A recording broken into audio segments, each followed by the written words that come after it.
woman goes missing, and then 5 years later, outside of a restaurant, her skull is found.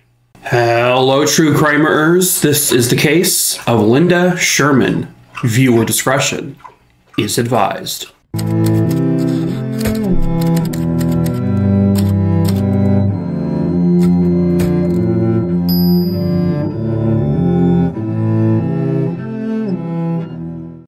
Real quick before we get started, of course, hello, my name is Mike. If you're new to the channel, I tell true crime stories 3 times a week on YouTube, Mondays, Wednesdays, and Fridays, so please subscribe, give this video a like. I also tell short-form true crime stories over on the Tiki-Talkie, and that link will be up here at the beginning of the video and at the end of the video, and it's also linked always in the description of the video below in the link tree, so feel free to follow over there as well. I have close to 3 million followers over there, so fun. Next, I have a Discord server. Feel free to join it. It's linked below, of course, in the link tree. Be over the age of 18 or you're going to be kicked out. I sell merch. We ship all over the world. I don't know what I'm saying. So yeah, that's there. Lastly, if you have a case you want me to cover, please just email me. My email is listed below, or it's mikey@truecrimer.com. Just send me the name of the person, the location where it happened, when it happened.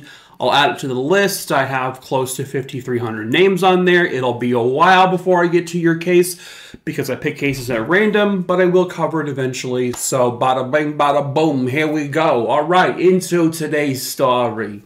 Stop with the accents, okay. Why?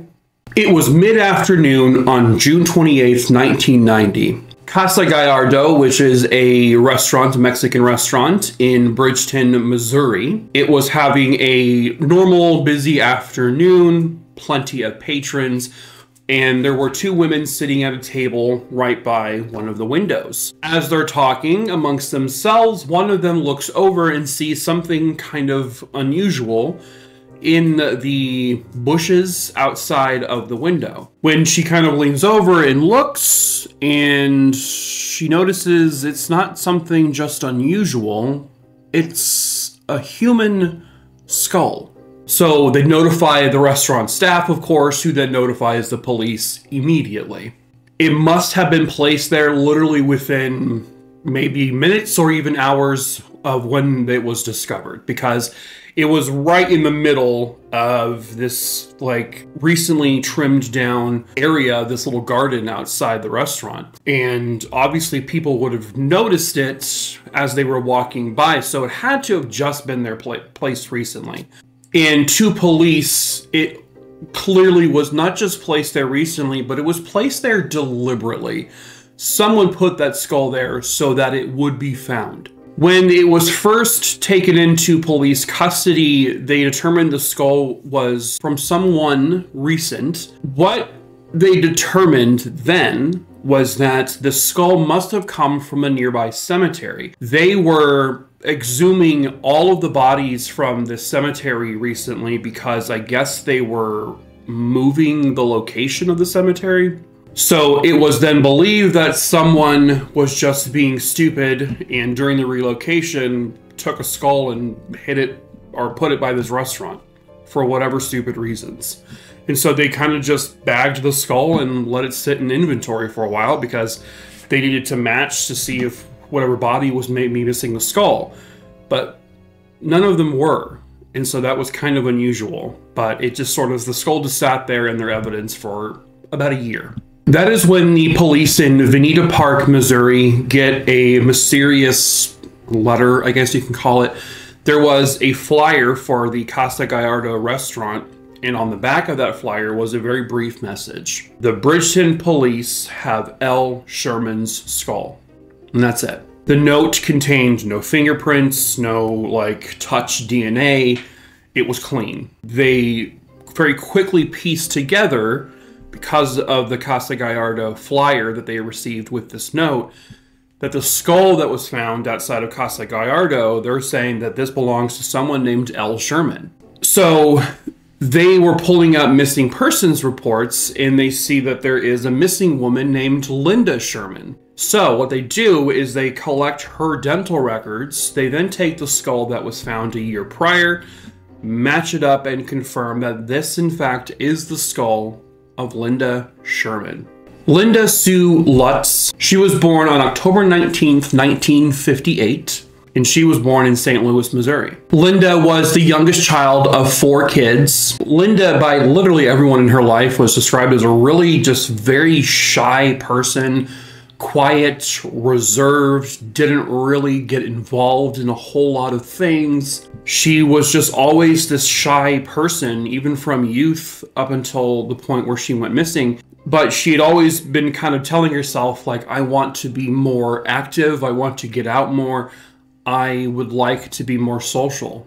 But ultimately, she was really more just described as like the at-home girl. She just kind of stayed home and didn't really do much. Back on February 10th, 1975, when she was, I think, 16 years old, she married her high school sweetheart, Donald Sherman. He would go by Don to everyone.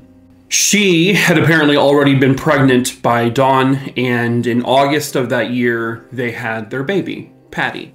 She had the baby when she was still a senior in high school, and so, you know, her mom was, you know, basically she was always there to take care of Patty when Linda was finishing up senior year, because she said, I still need to finish, I need to graduate, you know, because I eventually need to go to college and all that. Don, even, you know, he was 17 years old, he was also still in high school. He decided to take on a job at a gas station so that he had the finances in order to support his now new family. He's got a new baby to take care of. Pretty much everyone would say that Linda and Don appeared to be a very happy couple at first, for a very long time. And when Patty arrived, they were just kind of this happy family, a little nervous, a little scared of the future because they were so young. But again, just a pretty decent, you know, little family. Eventually, Patty got a job and Don was still working his job. Their work schedules would have them working basically opposite times, which means they rarely ever saw each other. They were rarely ever there together taking care of Patty at home. The relationship became strained. It became tense. There were, I guess you can say, arguments. There were more fights amongst the two of them. Over the course of their marriage, which was about 9 years or so, they would fight frequently enough that Linda would take Patty and leave the house and move in with family or something else like that. But like every time, Linda would bring Patty back and then they would become this copacetic family again, and then the cycle would continue, fights. Linda takes Patty, moves out, comes back. Linda had gotten pregnant again with Don, and she unfortunately had a miscarriage. I believe it was attributed to the fact that she had recently been diagnosed as being epileptic, and she was having seizures a lot. And I think that's kind of around the same time that she had the miscarriage. And this added more strain and tension to the marriage. At one point in 1982, Linda files essentially I guess something like a restraining order against Don, saying that she described him as being like mentally unwell. According to her, Linda said that he threatened to end his own life. He threatened to end her life, the baby's life. But then a month or so after she took out this restraining order, she went back to the courts and said, never mind, let's scrap it. We've reconciled. We're back together again. Some of Linda's family would say that Don was a very possessive, very jealous type of man. That if Linda came home late from work, he was very like, where were you? You were supposed to be home. He got very like upset and very jealous over it, thinking maybe she was with someone else. He always had this thought that she was possibly having an affair. There were allegations that Don hit Linda. I don't know if those allegations were ever actually proven, however. By April of 1985, Linda apparently said, all right, this is it. You know, Patty is now 9 years old. I am moving out finally, officially, and permanently. I'm leaving. We're ending the marriage. It's done. And this time, for the first time, she actually filed divorce papers. She was going to move in with her sister Fran. She had her mail forwarded to that address. Like, this was a done deal. She was finally out of the relationship and she was leaving Dawn. On April 22nd, 1985, Linda, who worked a very late shift, pretty much always, she left her job at 2:16 a.m. According to Don, she got home around 3 o'clock. He was still awake. He apparently was upset that she got home late again, after she was supposed to be home. And he was asking her, where have you been? And she wouldn't say anything. According to Don, they were up until about 4 o'clock in the morning talking about or arguing about this. A few hours later, when it was time for Patty to get up and go to school, she said when she was leaving the house, she saw her mom lying on the couch, and she was lying with her face towards the back of the couch. So she didn't actually see her mom's face, just that she was laying down. I think she tried to say, goodbye, Mom, but Linda didn't move or respond or anything. This was kind of unusual to Patty because usually Linda was the one to take her to school, but this particular morning, Dawn was going to be the one to take her to school. That was the last time that Patty would ever see her mom again. According to Dawn, when he got home from dropping Patty off at school, Dawn says that Linda, when he got home, was in a frantic mood because she overslept and she needed to go to work, and so she basically was rushing out of the house. He says he saw her leave in her little yellow Volkswagen Bug, and then he never saw her again. Well, sort of.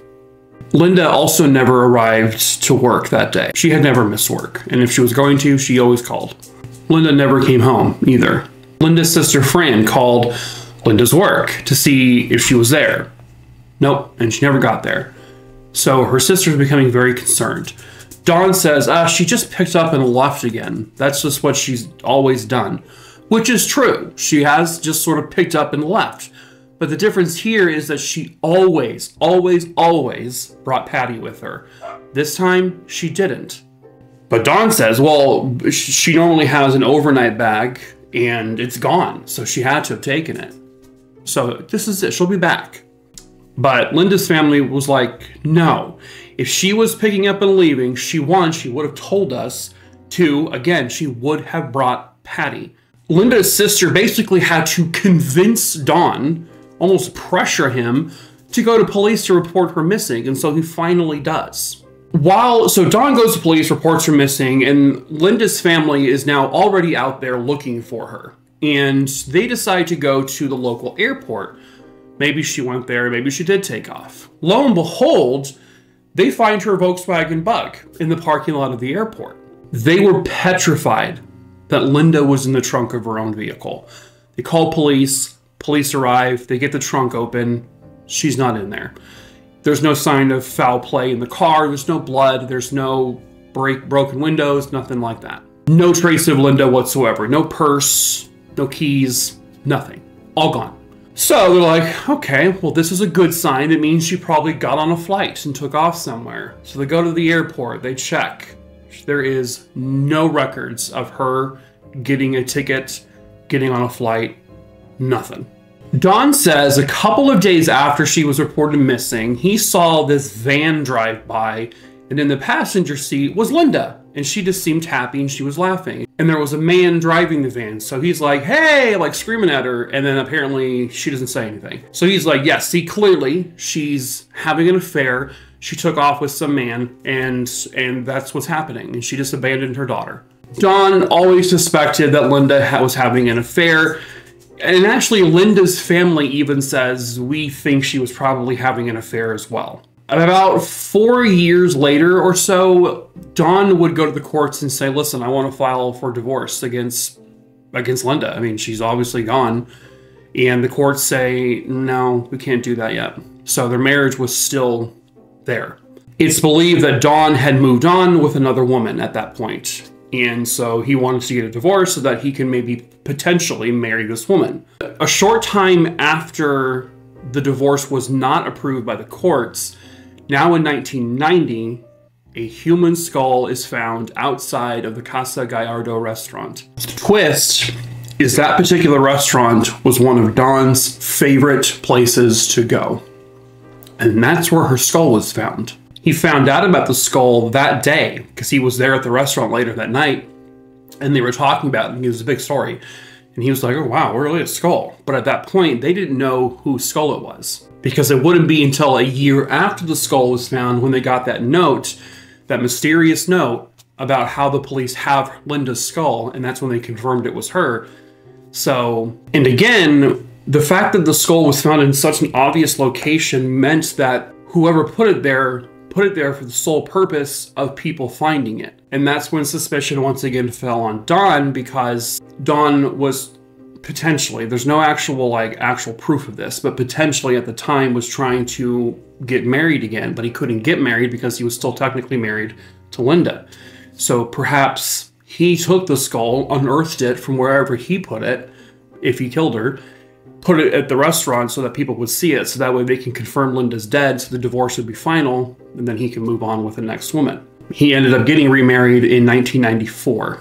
However, it was only her skull that was ever found. They have never found the rest of her body. Clearly, the killer unearthed her skull from wherever he or she buried the body, but the skull had no indications of cause of death. Like there weren't any gunshot wounds, and obviously it was just a skull, so you couldn't tell if she had been stabbed or strangled or any other many forms of causes of death. They do obviously know that she was murdered, because someone took her skull and put it in a location, which means she was buried. On the skull, they found basically caked in soil that confirmed she had been buried. And so they try to take that soil and look up the soil samples under a microscope, and they kind of figured that there were certain locations in the area where she could have been buried. They narrowed it down a little bit and they searched areas, but the areas were still too big and they haven't found her. And police just sort of super narrowed in on Don as being the one and only suspect in the case. And Don kind of looks and sounds like the guy who did it, right? Because usually it's the husband, usually it's the jilted ex-lover. And typically, you know, he apparently fits the MO. He has a violent history. He's been verbally abusive. He's not the greatest guy in the world, so he must have done it. But they didn't have any proof that he did it. And he has always vehemently denied having any involvement in her murder. And police have never been able to link any actual evidence supporting that he killed her. Again, even her own family thinks that Linda was likely having an affair with someone, just like Don thought. Could this person she maybe having an affair with, could he have killed her? Maybe he, whoever that is, was tired of Linda going back to Don all the time. Maybe he got mad, lashed out. Maybe Linda left work that night, met the other guy. Maybe she had a conversation with him saying, hey, you know, I know I'm suddenly getting a divorce with Don, but I'm going back to him. Maybe he flipped out and killed her. But if it was this other man, alleged other man, why would that man unearth her body or her skull and put it in a spot for people to find it? What would be the motive behind that? Because if he killed her and didn't want anyone knowing she was killed, why would he do that? So that's why it kind of goes back to Don of like, well, Don couldn't get a divorce from Linda. The courts wouldn't allow it because they at that point didn't know she was killed or what the situation was. He wanted to get remarried. And so, boom, the skull shows up proving she's dead. Now he can get remarried. It looks like Don. Don was named the prime suspect by the police. And no one else has been named a suspect, even to this day. Don, like I said, has denied, and he's been interviewed. He's even on the episode of Unsolved Mysteries talking about the case. He seems very calm, cool, collected. He does not seem, I don't know, he just doesn't seem like a guilty person, but a lot of people are really good actors. You know, right before she disappeared and eventually was murdered, she was getting a divorce from Don. Don obviously didn't really care for that very much. And why would the skull just so happen to show up outside of the restaurant he frequented a lot? That kind of seems like it's actually not Don being the killer, because why on earth would Don do that? Why would he put it outside the restaurant he goes to all the time? Because that would put suspicion back on him. It's a mess. No one really knows. There's no fingerprints on the skull. There's no DNA on the skull. All they had was the fact that they can confirm it was Linda's skull, and they had soil on it. The soil pinpointed certain locations where the rest of her body could be, but they've never found it. They don't know how she was murdered, just that she was murdered. They don't even know exactly when she was murdered. I mean, they can't even say she was murdered the day she disappeared. She could have run off with a man for a few days before she was killed. I mean, Don did say he saw her in a van. Was he telling the truth? Was he lying? And then it was finally confirmed years later that she was having an affair with a coworker. Police tracked down that coworker all these years later. They confirmed, apparently, allegedly, without a shadow of a doubt, that this man had an alibi for at least the night she went missing. But again, did it necessarily even have to be that night? Who knows? They have brought out cadaver dogs to search and sniff around all of this massive grid of where the soil could have come from. They've come up with nothing. An ex-girlfriend of Don would come forward to say that Don had confessed to killing Linda, and she did this, the girlfriend, because she wanted to collect the reward money. She never actually offered any proof or anything. On May 7th, 2015, at the age of 58, Don Sherman died. Both of Linda's parents have since died. The detective initially working the case has died, and the murder of Linda Sherman has remained unsolved ever since. It kind of sounds like, looks like Don did it, but there's no proof that Don did it. Not every abusive husband or boyfriend always leads to murder. That's the obvious and easy answer, but we can't always just say, this is the easiest thing, so let's just say it's him. You do have to prove it. You have to prove that a person murdered another person. One, you need to have the whole body to see how they were killed, if you could even tell that at that point. But they don't have that. And they don't have any physical evidence. There's nothing pointing that Don or anyone is the suspect. Unfortunately, that's pretty much it. She was killed. They don't know when exactly. She was found only partially. The suspect is dead. Obviously, they still have the file on her. They have the box of whatever evidence they would have, which is very little. And they're hoping that one day, somehow, they can solve this. But I think it's going to take a person coming forward with actual valid information that the police can confirm to be true in order to solve this. And they're probably definitely going to need to find the rest of Linda's remains to really move forward with this. Someone somewhere out there knows the truth about what happened to Linda Sherman back in 1985. Perhaps that someone is you. If you have any information about the murder of Linda Sherman, please contact the St. Louis, Missouri Police Department and give them any information you have. The littlest, tiniest thing could actually break the case wide open, as they say. And you can always report your information anonymously. Linda, Patty, Linda's remaining family, they all just want justice. They all just want to know the answers. They all just want to know what happened to their loved one. Linda Sue Sherman deserves that. And one day, hopefully, she'll get that justice that she rightfully deserves. But that is it for this case, True Crime Maroony Doony Dingleberry Dongs. I hope you found it interesting. Like I said, please subscribe, give this video a like so more people can see it. Follow me over on TikTok, join my Discord if you want, be over the age of 18, sell merch. The fuck is that? It's my secret language. You know, isn't that?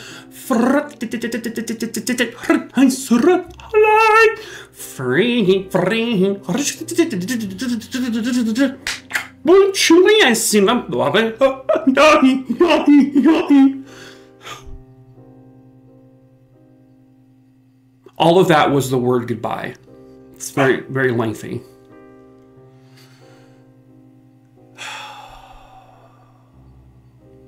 Don't Don't make me do it again.